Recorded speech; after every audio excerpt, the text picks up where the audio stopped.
बिस्मिल्लाहिर्रहमानिर्रहीम, अस्सलाम वालेकुम। आप देख रहे हैं sports flix cricket world cup special और मैं हूं आपका होस्ट हमजा शफीक। तो नाजरीन, सेमीफाइनलिस्ट जो हैं वो फाइनल हो चुके हैं। पाकिस्तान और न्यूजीलैंड का जो मुकाबला है वो कल दोपहर 1 बजे सिडनी क्रिकेट ग्राउंड में खेला जाएगा और जो दूसरे सेमीफाइनलिस्ट हैं उनमें इंडिया मुकाबला इंग्लैंड है और उनका 10 नवंबर को ये मैच एडलेड ग्राउंड में होगा। जैसा कि सलमान भट्ट साहब ने कल भी कहा था कि ये जो दो ग्राउंड्स हैं just like Asian conditions, Asian pitches हैं और इस पर एशियन जो टीम्स हैं उनके लिए खेलना कदरे आसान है, वो इन कंडीशंस को समझते हैं।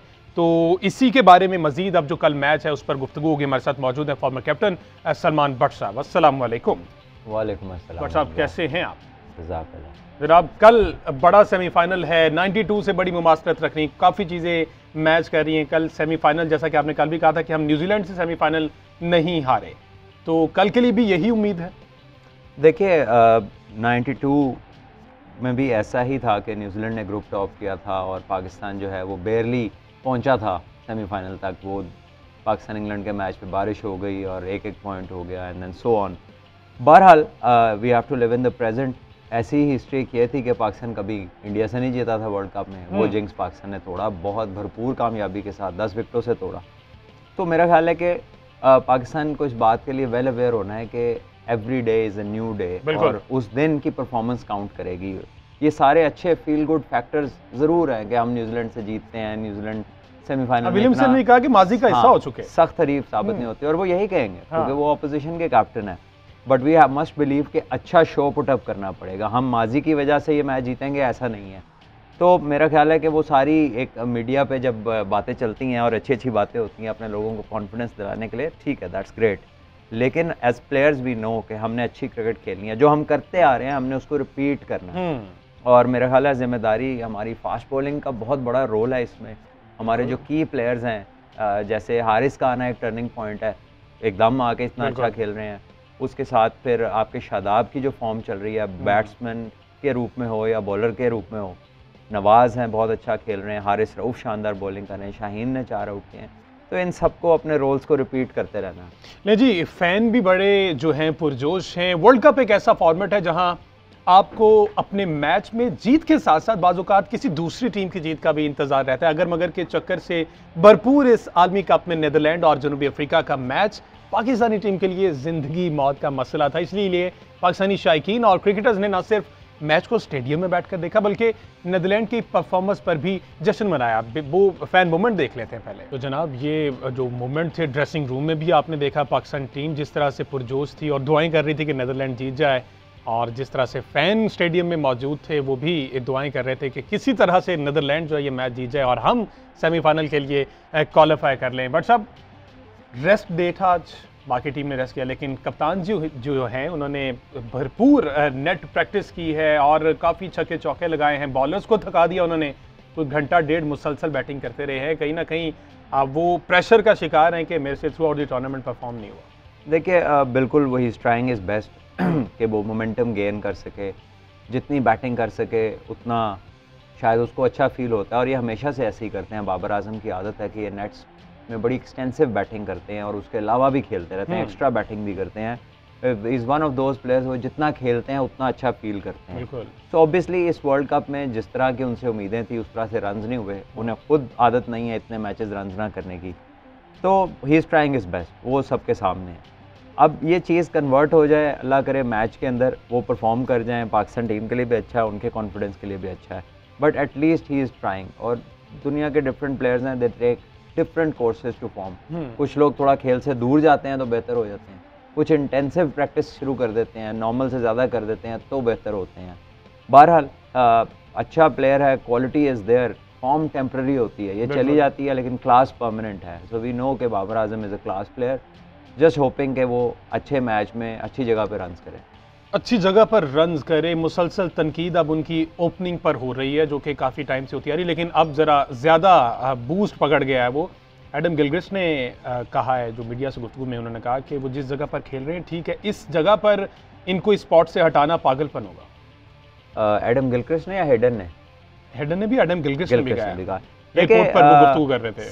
सिवाय पाकिस्तान टीम के, सॉरी सिवाय पाकिस्तान के तजिया निगारों के, बाकी सारे दुनिया में किसी को आप ये कहता नहीं सुनेंगे, क्योंकि वो क्रिकेट को समझते। बिल्कुल। हमारे यहाँ बेसिकली क्रिकेट को पहलवानी से मिक्स करने की बहुत कोशिश हो रही है। एक होता है वो दगड़, खेल को दगड़ कर देना कि बस आपने जो है ना, वो डॉक्टर साहब भी कहते हैं जबरदस्त बैटिंग चाहिए ऊपर आपको। तो आई थिंक हर दफ़ा ऐसा नहीं होता। बाबर वर्ल्ड नंबर 1 हुए हैं, कोई धमाके करके नहीं हुए, नॉर्मल क्रिकेटिंग स्ट्रोक्स खेल के हुए हैं। बाबर की स्ट्रेंथ उसमें लाई करती है। हम चाहते हैं कि 60 कोई और कर दे, 50 कोई और कर दे जो ये दोनों करते हैं। इनका तरीका पसंद नहीं है। हमारी कुछ ऑडियंस ऐसी है जो तजिया निगारों की है, उनको पीसफुल क्रिकेट पसंद नहीं, वो जरा फायरवर्क्स, अटैकिंग क्रिकेट, वो अटैकिंग क्रिकेट के भी रन्स ही होते हैं और दूसरी क्रिकेट के भी रन्स ही होते हैं, लेकिन हम जरा दूसरे अंदाज में देखना चाहते हैं। अब क्योंकि फॉर्म नहीं है, तो अगर बाबर हारिस से एडवांटेज लेना चाहते हैं, इसमें कोई हर्ज नहीं है, लेकिन जस्ट फॉर द सेक के जी किसी के 3-4 मैच ऊपर नीचे हुए हैं, तो 2 साल में इतनी कंसिस्टेंट क्रिकेट शायद ही किसी ने खेली हो, तो ऑन दैट बेसिस तो आप ऐसा नहीं करेंगे। लेकिन क्योंकि फॉर्म में शेकीनेस आई है, कॉन्फिडेंस डाउन है, तो इसमें कोई हर्ज नहीं है। ये बात हम इस प्लेटफॉर्म पे काफ़ी बारहा कर चुके हैं और हम सपोर्ट कर रहे हैं बाबर आजम को। इंशाल्लाह यही बाबर आजम बाउंस बैक करेंगे और इंशाल्लाह पाकिस्तान के लिए रन्स भी करेंगे। मोहम्मद रिजवान, आप एज क्रिकेटर क्या समझते हैं, कहीं ना कहीं वो ऑफ स्टंप पर एक्सपोज होते हुए नजर आए इस टूर्नामेंट में, क्योंकि उनकी जो मोस्ट रन्स हैं लेग साइड पर, और जिस तरह से अब वो बॉलर्स ओपोनेंट टीम्स के समझ चुके हैं कि अब इन्हें कहाँ पर बॉल करना। देखिए वो टकअप कर रहे हैं, बेसिकली उसको रूम नहीं दे रहे। और जब बैट्समैन जो कि रिजवान की तरह का है, उसको अपनी आर्म स्विंग के लिए थोड़ा रूम चाहिए होता है। जब वो गेंद ऑफ स्टंप के बाहर से भी जब टांग पे खींचते हैं, तो वो ऑस्ट्रेलियन पिचेस पे थोड़ा सा बाउंस, थोड़ी सी मूवमेंट है जो इतना इजीली उस मैनूवरिंग को अलाउ नहीं करती चीज़। तो आपको कन्वेंशनल क्रिकेट खेलनी पड़ती है। कन्वेंशनल क्रिकेट का मतलब है कि जिधर का बॉल है उस तरफ को आप खेलें, which is obviously top class players यही करते हैं। एक टाइम पे फखर को भी ये मसला रहा था। जितने भी बैट्समैन इस तरह के हैं जो इशू को फोर्स करेंगे, यानी कि वो अपनी मनमानी से खेलना चाहेंगे, उनके ऊपर फिर ये चीज़ प्रॉब्लम करती है, जहाँ पर चैलेंजिंग कंडीशन आती है, जहाँ पे बॉलर का भी गेम के अंदर एक हिस्सा नजर आता है, जो कि ऑस्ट्रेलिया में बड़ा क्लियरली नजर आ रहा है कि बॉलर अच्छी जगह पे गेंद करता है तो उसे विकेट भी मिलती है और वो बैट्समैन तंग भी होते हैं। तो ऐसे में रिजवान की स्ट्रेंथ है रनिंग। रिजवान अगर इनिशियली कुछ बॉल सिंगल कर ले, कुछ बॉल भाग के अपनी स्ट्राइक रोटेट कर ले, तो मेरे ख्याल उसके लिए बड़ी आसानी हो जाएगी।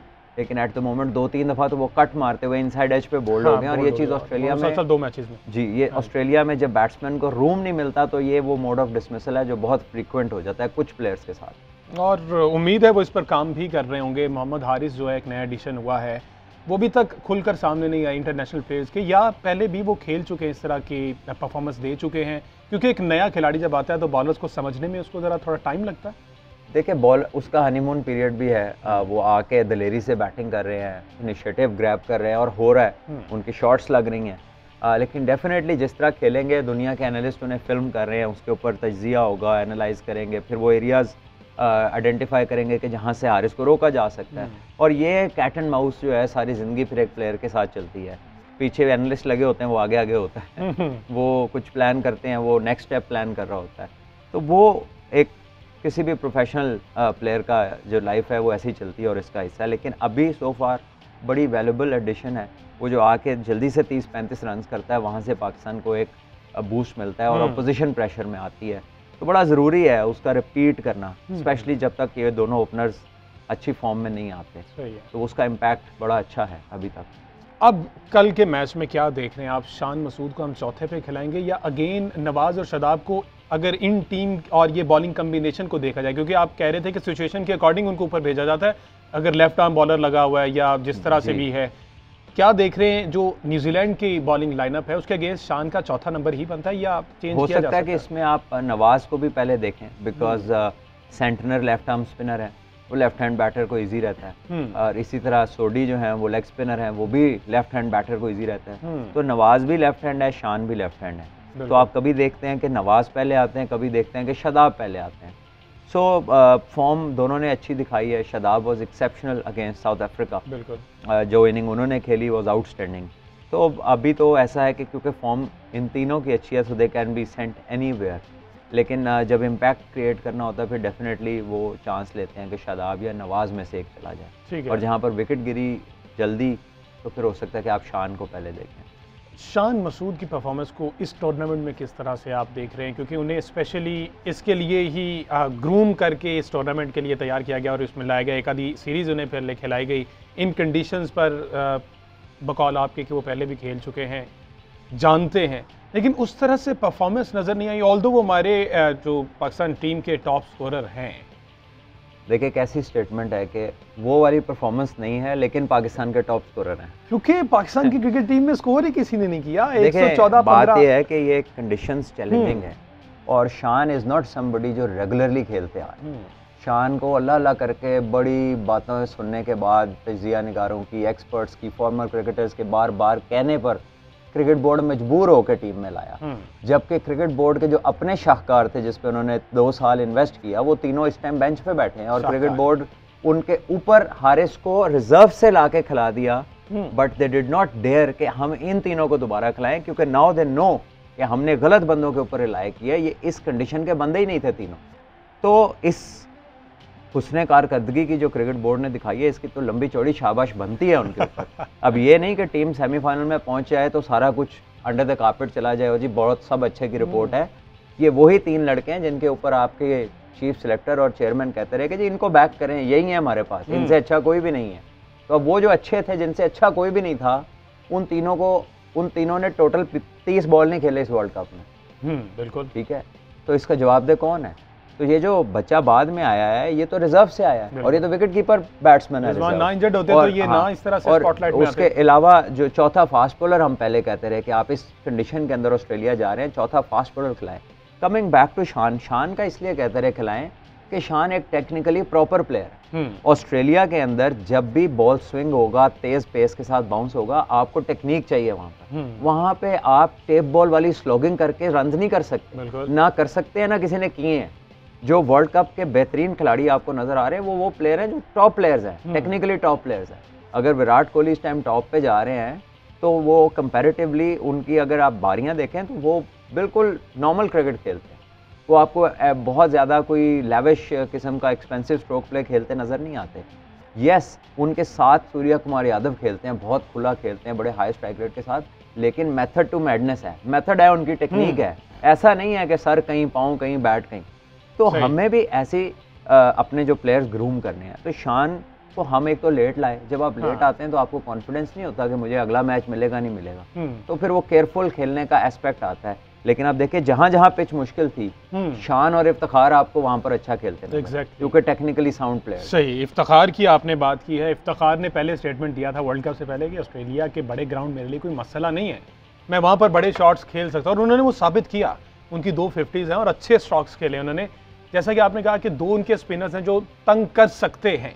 इफ्तिखार स्पिनर को भी अच्छा खेलते हैं, बहुत अच्छा खेलते हैं। हाँ, और क्या समझते हैं कि इस जगह पर इफ्तिखार पर रिलाय करना मिडिल ऑर्डर का ये सही फैसला होगा? देखिए हाँ, Iftikhar out of all this scenario जो हमारा पिछले कुछ टूर्नामेंट्स में था जिसमें बहुत ज़्यादा बात मिडिल ऑर्डर पे हो रही थी, इफ्तिखार वो वाहिद प्लेयर था जो 20-25 हर मैच में करता रहा, और हमारा उससे गिला शिकवा ये था कि यार इतना अच्छा खेल के आउट क्यों हो जाता है, कि 35-40 पे इससे ऊपर क्यों नहीं जाता, 50 क्यों नहीं करता, क्योंकि उसमें कैपेबिलिटी है।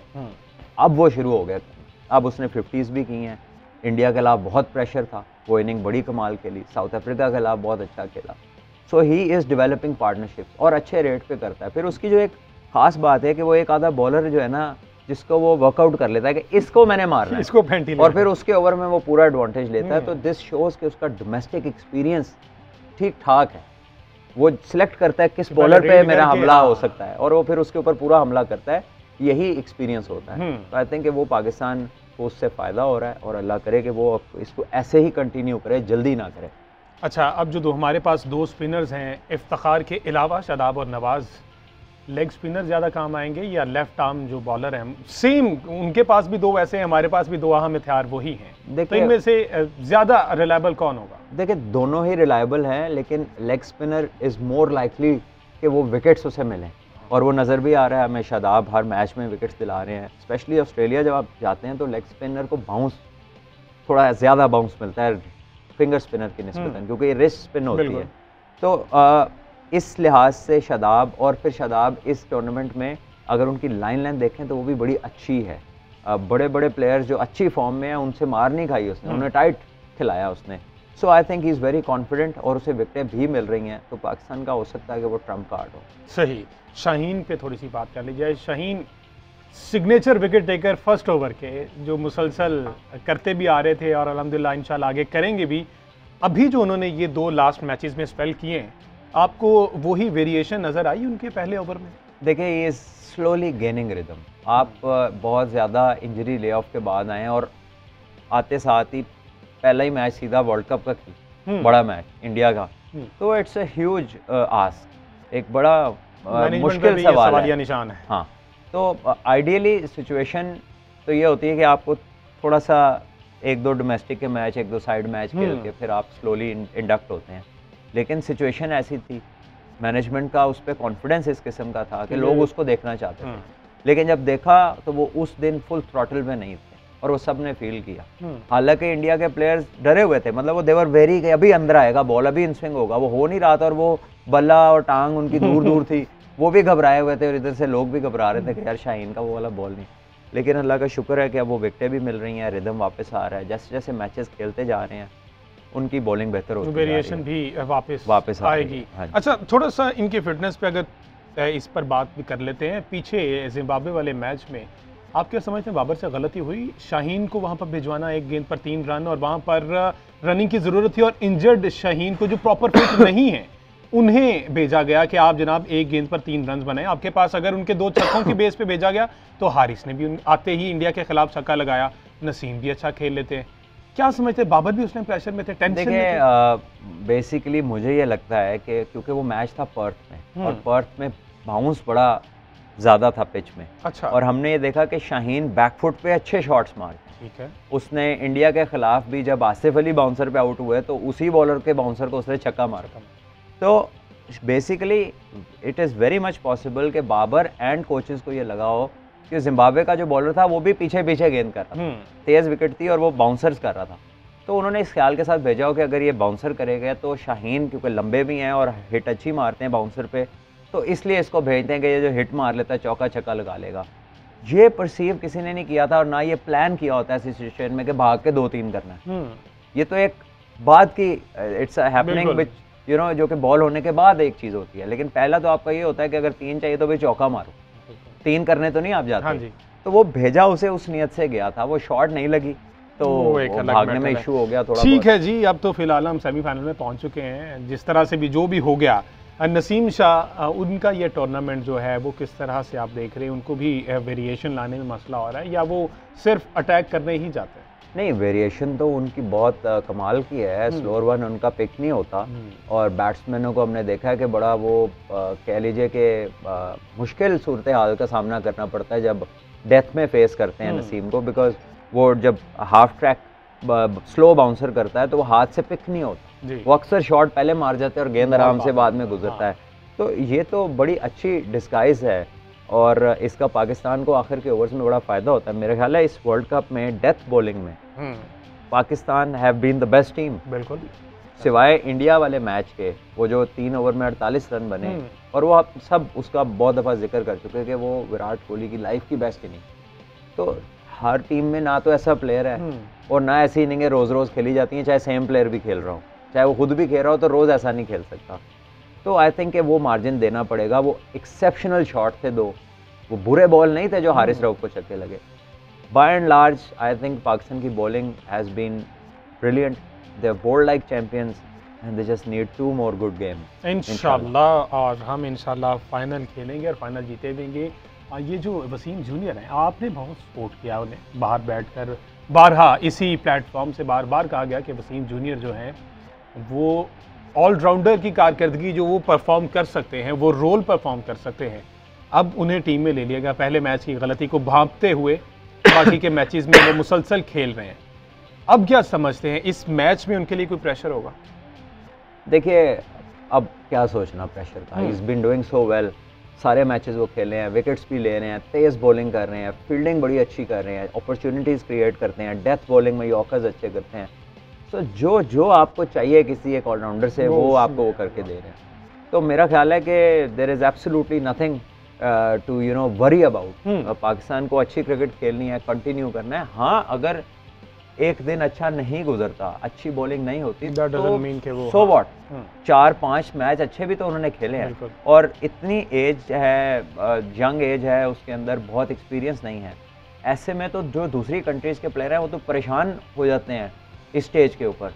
लेकिन ये जो बच्चा है, ये तो इस तरह टीम में मिक्सअप हुआ है कि जैसे मसला ही कोई नहीं है। और उसका बॉडी लैंग्वेज इतनी अच्छी है, चेहरे के ऊपर अगर आप उसके तासुरात देखें, इज नॉर्मल, इज एंजॉयिंग। तो ये वो चीज़ें हैं जो आप किसी को सिखा नहीं सकते फ़ौरन, ये कुदरती है। और अल्हम्दुलिल्लाह ही इज़ डूइंग वेल। नहीं जी, जो आखिरी हमारे स्टार हैं Haris Rauf, death over specialist 19th over करते हैं। क्या लगता है आपको, इस पूरे टूर्नामेंट में कहीं ना कहीं जो फुल लेंथ बॉल करने वो जाते थे, इस टूर्नामेंट में उस तरह से उनका वो नज़र नहीं आया? यॉर्कर की जैसे आप बात कर रहे थे वसीम जूनियर की दफ़ा, ये हारिस कहीं ना कहीं कोई मसाइल का शिकार है यॉर्कर करने में, या आपको नज़र आए हैं जहाँ पर ज़रूरत थी? है कि यहाँ पर पेस और बाउंस की वजह से वो ज़्यादा short of length, hard length पे रिलाई कर रहे हैं। और हार्ड लेंथ में जब वो अपनी पेस तब्दील करते हैं, स्लोअर वन उनका चेक नहीं होता। किसी भी प्लेयर ने अभी तक उनके स्लोअर वन पे बड़ी हिट नहीं लगाई। तो शायद वो उसको इतना फ्रीक्वेंटली कर रहे हैं और उस पर सक्सेस मिल रही है कि वो जा नहीं रहे उस तरफ। वो जो यॉर्कर्स वाली उनकी एक वैरायटी है, जो उनकी स्ट्रेंथ भी है, वो थोड़ी सी उस वजह से शायद नज़रअंदाज सी हो गई है। बहरहाल वो पिचेस को देखते हुए जिस तरह कामयाबी मिल रही है, उस चीज़ को वो कंटिन्यू कर रहे हैं, which is not a bad thing. कि जब एक चीज़ अच्छी चल रही है तो फिर उसमें दूसरी जो है एक्सपेरिमेंट करने की ज़रूरत नहीं। कई दफ़ा होता ही है कि जब आप टू मच एक्सपेरिमेंट करते हैं तो उसमें रन्स खुल जाते हैं। तो हो सकता है इस वजह से वो ना कर रहे हों। बहरहाल वहाँ पे शॉन टेट हैं, जो कि स्पेशलिस्ट हैं, बॉलिंग कोच हैं, इतने एक्सपीरियंस्ड हमारे सारे कोचेज़ हैं, तो उनसे मशवरा करके ही कर रहे होंगे। सही जी। ग्रुप 2 की बात हो रही है, जो सेमीफाइनलिस्ट हैं ग्रुप 2 से, इंडिया और पाकिस्तान। पाकिस्तान की तो लाइनअप हमने डिस्कस कर ली और कल हमारा सेमीफाइनल है न्यूजीलैंड के साथ। इंडिया पर भी अब बात करेंगे, लेकिन फैंस बड़े पुरजोश हैं और अच्छी बात यह है कि पाकिस्तान में कल छुट्टी भी है, तो फैंस जिस तरह के उन्होंने बहुत से मुख्तलिफ मैसेजेस भी भेजे हैं, तो वो चलकर देख लेते हैं कि कैडबरी फ़ैन मैसेजेस जो हैं, ग्रीन शर्ट्स, बहुत सारे सपोर्टर्स ने कुछ मैसेजेस जो हमें भेजे हैं, तो आइए चलकर देखते हैं कैडबरी फ़ैन मैसेज। तो इस परफॉर्मेंस पर जो जनाब हमारे साथ मोमल अब्दुल्ला है, उन्होंने एक मैसेज ड्रॉप किया कि we love you team green, although Netherland ने मैच जितवाकर पाकिस्तान को सेमीफाइनल के लिए क्वालिफाई करवाया। सईद वसी कहते हैं let's do it boys, semifinal में पहुंच गए, हमने फाइनल भी जीतना है। और इसके साथ साथ मोहम्मद एहतशाम जो हैं वो कह रहे हैं कि team work makes the dream work. सही। और जो शफक खान है, go green rock the ground, Sydney का ग्राउंड है और देखना है कि किस तरह से ये जो हमारी ग्रीन टीम है यहाँ पर परफॉर्म करती। कल 1 बजे सिडनी क्रिकेट ग्राउंड में ये मैच है और न्यूजीलैंड की टीम पर भी बात करेंगे, लेकिन अभी आप बात थोड़ी सी कर लेते हैं जो सेकंड जो क्वालिफायर जिन्होंने किया है। वैसे ग्रुप में तो टॉप पर है हमारे वो इंडिया ने जो जिम्बाब्वे के खिलाफ मैच खेला है। पहले हम राहुल ने जो कमबैक किया है, सूर्या ने जिस तरह से परफॉर्म किया है, वो भी मनाजिर दिखाएंगे। राहुल का इस स्टेज पर कमबैक करना इंडिया के लिए कितना हेल्पफुल आप देख रहे हैं? देखिए, ओपनर अगर अच्छा खेलते हैं तो बाकी बैटिंग के लिए आसान हो जाता है ऑपरेट करना। और राहुल ने 2 मैचेस में अब 50 करनी है बैक टू बैक, और बड़ी इम्प्रेसिव 35 बॉल्स और शायद 33 बॉल्स में की है। और जिस तरह के वो क्रिकेटर हैं, अगर वो लंबा खेलते हैं तो डेफिनेटली साइड को एक कह लीजिए कि एक आइडियल स्टार्ट भी दे जाते हैं और एक अच्छा प्लेटफॉर्म सेट कर देते हैं। सो इंडिया के लिए बड़ा ज़रूरी था कि सूर्या कुमार यादव और विराट कोहली के अलावा भी एक बंदा हो। अभी उनके कप्तान उस तरह से फॉर्म में नहीं है, थोड़ी सी उनकी कंफ्यूजन है कि दिनेश कार्तिक को खिलाएंगे या पंट के साथ जाते हैं। वो 2 विकेट कीपर बैटर्स हैं, उनमें से किसके साथ जाते हैं? डीके ने कोई खासा परफॉर्म नहीं किया अभी तक। और फिर इंग्लैंड से मैच है, इंग्लैंड की टीम बड़ी एक्सप्लोसिव है और इंग्लैंड के खिलाफ अगर पिच अच्छा हुआ, अगर पिच में कोई मूवमेंट ना हुई तो इंडिया की बॉलिंग का बड़ा कड़ा इम्तिहान है। क्योंकि इंग्लैंड की टीम ऐसी है कि जहाँ बॉल ठीक आता है, ज़्यादा मूवमेंट नहीं होती, उधर तो वो फिर बॉलर की कह लीजिए कि फिर सख्ती है, बेशुमार सख्ती। और 10वें नंबर तक इंग्लैंड की बैटिंग है और सबके सब अच्छे स्ट्रोक प्लेयर्स हैं, बेहतरीन स्ट्रोक प्लेयर्स हैं। सो आई थिंक और एडिलेड है जहाँ पर इतनी पेस नहीं है और साइड वाली बाउंड्रियाँ छोटी, तो ये वो सारे फैक्टर्स हैं जहाँ पर लगता ये है कि अगर इंग्लैंड की बैटिंग चल गई तो ठीक ठाक लंबा टिका के स्कोर करेगी। केएल राहुल की तो हमने देखी, सूर्या कुमार यादव की अगर हम परफॉर्मेंस दिखा सकें, जिस तरह से उन्होंने वो शॉट्स खेले हैं जहाँ पर ज़रूरत थी वो शॉट्स, इन शॉट्स को आप क्रिकेटिंग शॉट्स ही कहेंगे या ये भी वो स्लॉगिंग टाइप है, जिस तरह से ये स्कूप शॉट, रिवर्स शॉट और जिस तरह से भी खेल रहे हैं। तो नाजरीन, सूर्या कुमार ने जिस तरह से परफॉर्म किया है इस पर भी सलमान भट्ट साहब का तज्जिया लेंगे कि ये क्रिकेटिंग शॉट्स हैं या ये भी स्लोगर हैं, एक शॉर्ट ब्रेक के बाद।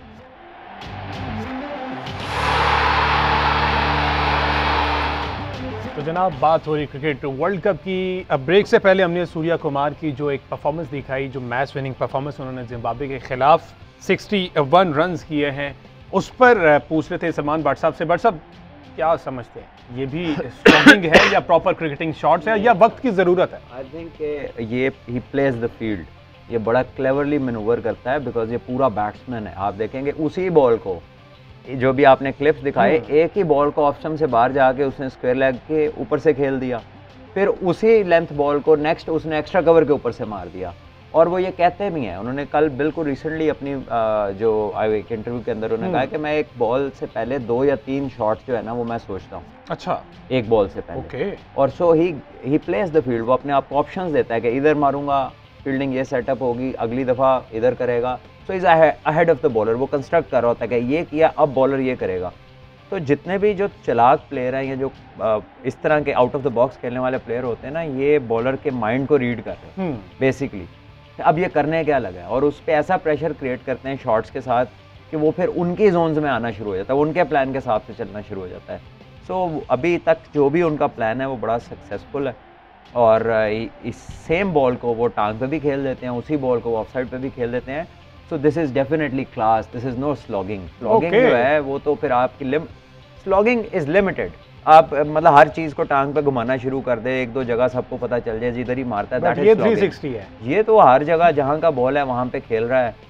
पर्थ की विकेट आई है तो वहाँ पे भी रन्स किए, मेलबर्न आए तो उधर भी रन्स किए, हर जगह दुनिया में, England, Australia, south Africa, India, सारी दुनिया में रन्स कर दिए। This is not a slogger.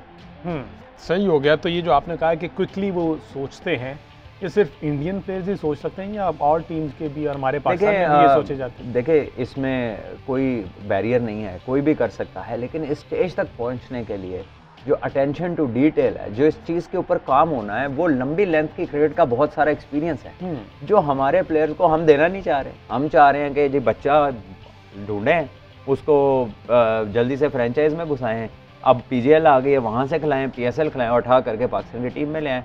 First class cricket हमारी प्रायोरिटी नहीं है। इट इज़ नॉट समथिंग जो हमारे बड़े कहेंगे यार फर्स्ट क्लास खेलो अगर प्लेयर बनना है तो। इंडियन में प्रॉपर वे से इंडिया की स्कूल क्रिकेट 3 दिन की है, they play 3 day cricket at school level. तो जब एक बच्चा पहले दिन की विकेट, दूसरे दिन की विकेट, तीसरे दिन की विकेट डील करता है, सुबह का मॉइस्चर शाम को टूट जाती है, फिर रिवर्स, और जब स्पिन होने लगती है, तो जब आप एक मैच में इतना कुछ सीखने को मिल रहा है और वक्त गुजारना एक ऊपर शर्त है, लंबी लंबी इनिंगें खेलना, तो ये जो आर्ट है ये आप 20 ओवर में नहीं सीख सकते। सही हो गया जी। ऋषभ पंत की आपने बात की, डीके परफॉर्म नहीं कर रहे। ऋषभ पंत ने जिम्बाब्वे के खिलाफ सिर्फ 3 रन्स बनाए 5 गेंदों पर। दैट मीन्स उनके दोनों विकेट कीपर्स जो हैं वो परफॉर्म नहीं कर पा रहे। केएल राहुल भी कीपिंग कर लेते हैं? केएल राहुल भी कीपिंग कर लेते हैं। अभी ईशान किशान है बाहर, वो भी कीपर बैट्समैन है। फिर एक भारत हैं नाम के कीपर उनके, वो भी हैं। तो एक लंबी लिस्ट है। संजू सैमसन है जो इंडिया के वर्ल्ड कप स्क्वाड में नहीं है, वो जो अभी टीमें 3-4 अनाउंस हुई हैं तो वनडे वही खेल रहे हैं पिछले 4-5 सीरीज से। 7 बैट्समैन है, बड़े हार्ड हिटिंग बैट्समैन है। सो विकेट कीपर बैट्समैनों का एक लंबा चौड़ा एक कंपटीशन चल रहा है इंडियन टीम के अंदर। क्या समझते हैं इंडियन टीम के अंदर, अगर जैसा कि आपने कहा धोनी के बाद से अभी तक उस तरह का टॉप का ना तो कीपर मिल सका इन्हें, या आपकी नज़र में कोई ऐसा गुजरा है? देखिए, या कप्तानी उस तरह से आपने कीपर्स अच्छे हैं इनके, ऐसा नहीं है कि कीपर्स अच्छे नहीं हैं, कीपर्स अच्छे हैं और बड़े एक्सप्लोसिव बैटर्स भी हैं साथ। लेकिन धोनी वाज समथिंग प्लस, और वो इसलिए कि because he was a thinking cricketer, और दुनिया के तेज़ तरीन कप्तानों में से जिन्होंने आज तक कप्तानी की है, ये नहीं कि पिछली एरा के, जब से क्रिकेट हो रही है, one of the best captains था वो। बहुत काम था और बड़ी अच्छे डिसीजंस वो लेता था। तो इस तरह के जो लोग हैं वो रोज़ बरोज़ इस तरह की लीडरशिप नहीं देखने को मिलती। So to compare all of them with Dhoni is not fair on them. Dhoni it was a class apart. लेकिन यह है कि इनके पास बहुत चॉइस है, सारे अच्छे बैट्समैन हैं। पंट ने भी ऑस्ट्रेलिया में भी इन्हें सीरीज जितवाई, इंग्लैंड में भी टेस्ट में उसने 100 किया। तो 23-24 साल की उम्र में उसकी 7-8 टेस्ट में सेंचुरीज हो गई इंग्लैंड ऑस्ट्रेलिया के अंदर। तो आई थिंक जैसा कि तो है आप कल कह रहे थे, कल के शो में इस पर बात हुई, जैसा कि आपने कहा कि बीसीसीआई के अंदरूनी मामला थे जिसकी वजह से विराट कोहली को स्टेप डाउन करना पड़ा। अगर कंपैरिजन किया जाए रोहित शर्मा और विराट कोहली की कैप्टनसी का, तो आप किसे ऊपर रेट कर रहे हैं? देखिए टैक्टिकली तो रोहित शर्मा भी बहुत शार्प है, ओके, लेकिन जो with Virat Kohli comes this personality जो कि जिससे आपको कह लीजिए कि this which has more to present, which has more to offer in terms of, जब आप लीडर होते हैं तो लीड बाय एन एग्जांपल, आपकी फिटनेस, आपका डिसिप्लिन, आपकी रन स्कोरिंग, 70% विन रिकॉर्ड है उसका टेस्ट क्रिकेट में। तो टेस्ट क्रिकेट इज़ समवेयर जहाँ पे एज अ कैप्टन आपकी जो टैक्टिक्स हैं वो सबसे ज़्यादा वहाँ पर टेस्ट होती हैं, और आपका सबसे ज़्यादा डिमांड कैप्टनसी ट्रिक्स की जो है वहाँ पर होती है जहाँ पे किसी को जल्दी नहीं होती। रोहित शर्मा ने भी 3 से 4 दफ़ा या 5 दफ़ा तो IPL जीती है एज कैप्टन, तो कम वो भी नहीं है। लेकिन अगर आप दोनों की प्रेजेंटेशन देखें इन टर्म्स ऑफ फिजिकल प्रेजेंटेशन, तो आपको ज़्यादा कंप्लीट एथलीट, ज़्यादा डिमांडिंग अगर कोई इंडिविजुअल नज़र आता है तो वो विराट कोहली है। IPL की आपने बात की, क्या समझते हैं आप? PSL पर भी आप तनकीद करते हैं, PGL पर भी तनकीद की गई कि ये इस चीज़ की ज़रूरत नहीं है जिसको ज़्यादा प्रमोट किया जा रहा है। PGL पे चलिए, लेट्स से PGL पे अगर आपने कहा कि इसको प्रमोट ज़्यादा किया जा रहा है, अर्शदीप जो है IPL का प्रोडक्ट नहीं है, या ये वही स्कूल लेवल से, या इनको आपने पहले भी कहीं देखा है उनके डोमेस्टिक में?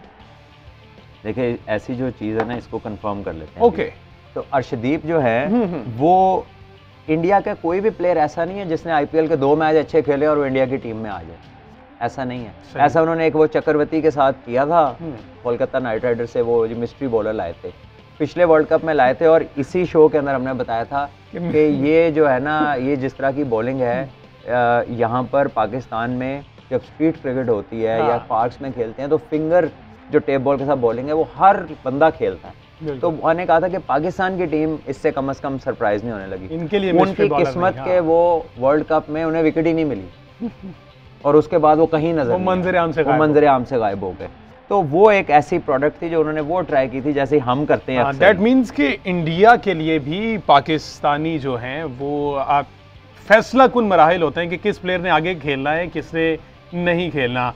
इंडियन की तरफ से क्या समझते हैं सलमान भट्ट साहब, अब जो भुवनेश्वर कुमार उनके मेन बॉलर हैं, बड़ा आप की रोल प्ले कर रहे हैं इन विकेट्स में, उनका एडिलेड में मैच है, क्या परफॉर्मेंस आप उनकी देख रहे हैं? वहाँ पर उन्हें सीम स्विंग वेरिएशन मिलेगी? देखिए अभी तक तो जहाँ जहाँ उन्हें मिल रही है वहाँ पर वो बड़ी अच्छी बॉलिंग कर रहे हैं, और जहाँ पर भी थोड़ा सा भी उन्हें हेल्प मिलती है, अच्छी चीज़ ये है कि वो उसको शुरू में ही ज़्यादा ओवर कराते हैं, 1 आध ओवर बचाते हैं। पहले ये था कि वो उसको बिल्कुल डीप एंड पे ले जाते थे और वहाँ जाके फिर उनके पास कोई ज़्यादा 19वें ओवर में उन्होंने बड़ी मार भी खाई है। बड़ी मार खाई क्योंकि पेस नहीं है और वो बड़े प्रेडिक्टेबल हैं कि वो ऑप्शन से बार बार यॉर्कर्स करते हैं बचत के लिए। वो इस पेस के ऊपर अगर बैट्समैन सेट हो तो बचना मुश्किल है।